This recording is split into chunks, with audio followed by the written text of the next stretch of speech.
To all our venerable brethren the patriarchs, primates, archbishops, and bishops of the Catholic world, and the grace and communion of the Apostolic See. Venerable brethren, health, and apostolic benediction. Last year, as each of you is aware, we decreed by an encyclical letter that, to win the help of heaven for the Church in her trials, the great Mother of God should be honored by the means of the Most Holy Rosary during the whole of the month of October. In this we followed both our own impulse and the example of our predecessors, who in times of difficulty were wont to have recourse with increased fervor to the Blessed Virgin, and to seek her aid with special prayers.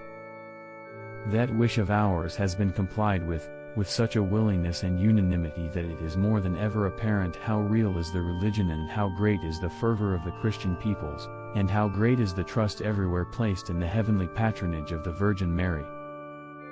For us, weighed down with the burden of such and so great trials and evils, we confess that the sight of such intensity of open piety and faith has been a great consolation, and even gives us new courage for the facing, if that be the wish of God, of still greater trials. Indeed, from the spirit of prayer which is poured out over the house of David and the dwellers in Jerusalem, we have a confident hope that God will at length let himself be touched and have pity upon the state of his Church, and give ear to the prayers coming to him through her, whom he has chosen to be the dispenser of all heavenly graces. 2. For these reasons, therefore, with the same causes in existence which impelled us last year, as we have said, to rouse the piety of all, we have deemed it our duty to exhort again this year the people of Christendom to persevere in that method and formula of prayer known as the Rosary of Mary, and thereby to merit the powerful patronage of the great Mother of God. Inasmuch as the enemies of Christianity are so stubborn in their aims, its defenders must be equally staunch, especially as the heavenly help and the benefits which are bestowed on us by God are the more usually the fruits of our perseverance. It is good to recall to memory the example of that illustrious widow, Judith, a type of the Blessed Virgin, who curbed the ill-judged impatience of the Jews when they attempted to fix, according to their own judgment, the day appointed by God for the deliverance of his city. The example should also be borne in mind of the apostles, who awaited the supreme gift promised unto them of the Paraclete, and persevered unanimously in prayer with Mary the Mother of Jesus. For it is indeed an arduous and exceeding weighty matter that is now in hand. It is to humiliate an old and most subtle enemy in the spread out array of his power, to win back the freedom of the Church and of her head, to preserve and secure the fortifications within which should rest in peace the safety and will of human society. Care must be taken, therefore, that, in these times of mourning for the Church, the most holy devotion of the Rosary of Mary be assiduously and piously observed, the more so that this method of prayer, being so arranged as to recall in turn all the mysteries of our salvation, is eminently fitted to foster the spirit of piety. 3. With respect to Italy, it is now most necessary to implore the intercession of the most powerful Virgin through the medium of the Rosary, since a misfortune, and not an imaginary one, is threatening, nay, rather is among us. The Asiatic cholera, having, under God's will, crossed the boundary within which nature seems to have confined it, has spread through the crowded shores of a French port, and thence to the neighboring districts of Italian soil. To Mary, therefore, we must fly, to her whom rightly and justly the Church entitles the dispenser of saving, aiding, and protecting gifts, that she, graciously hearkening to our prayers, may grant us the help they besought, and drive far from us the unclean plague.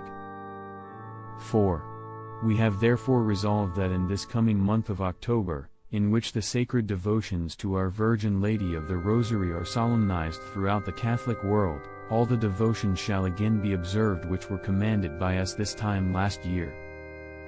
We therefore decree and make order that from the 1st of October to the 2nd of November following, in all the parish churches, Curialibus Templis, in all public churches dedicated to the Mother of God, or in such as are appointed by the ordinary, 5 decades at least of the Rosary be recited, together with the Litany. If in the morning, the Holy Sacrifice will take place during these prayers, if in the evening, the Blessed Sacrament will be exposed for the adoration of the faithful, after which those present will receiveth customary benediction.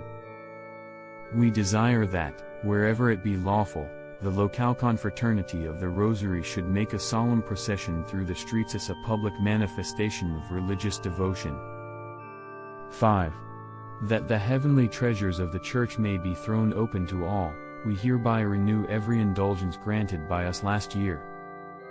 To all those, therefore, who shall have assisted on the prescribed days at the public recital of the Rosary, and have prayed for our intentions, to all those also who from legitimate causes shall have been compelled to do so in private, we grant for each occasion an indulgence of 7 years and 7 times 40 days.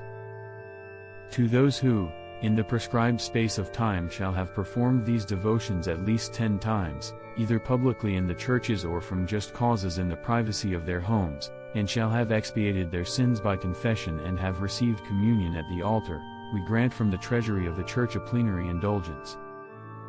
We also grant this full forgiveness of sins and plenary remission of punishment to all those who, either on the feast day itself of Our Blessed Lady of the Rosary, or on any day within the subsequent 8 days, shall have washed the stains from their souls and have holily partaken of the divine banquet, and shall have also prayed in any church to God and His Most Holy Mother for our intentions. As we desire also to consult the interests of those who live in country districts, and are hindered, especially in the month of October, by their agricultural labors, we permit all we have above decreed, and also the holy indulgences gainable in the month of October, to be postponed to the following months of November or December, according to the prudent decision of the ordinaries. 6. We doubt not, venerable brethren, that rich and abundant fruits will be the result of these efforts, especially if God, by the bestowal of His heavenly graces, bring an added increase to the fields planted by us and watered by your zeal. We are certain that the faithful of Christendom will hearken to the utterance of our apostolic authority with the same fervor of faith and piety of which they gave most ample evidence last year.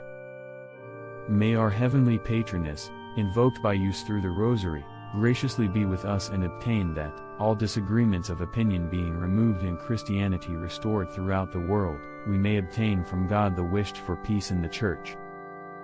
In pledge of that boon, to you, your clergy, and the flock entrusted to your care, we lovingly bestow the apostolic benediction. Given in Rome, at St. Peter's, the 30th of August, 1884, in the 7th year of our pontificate. Leo XIII.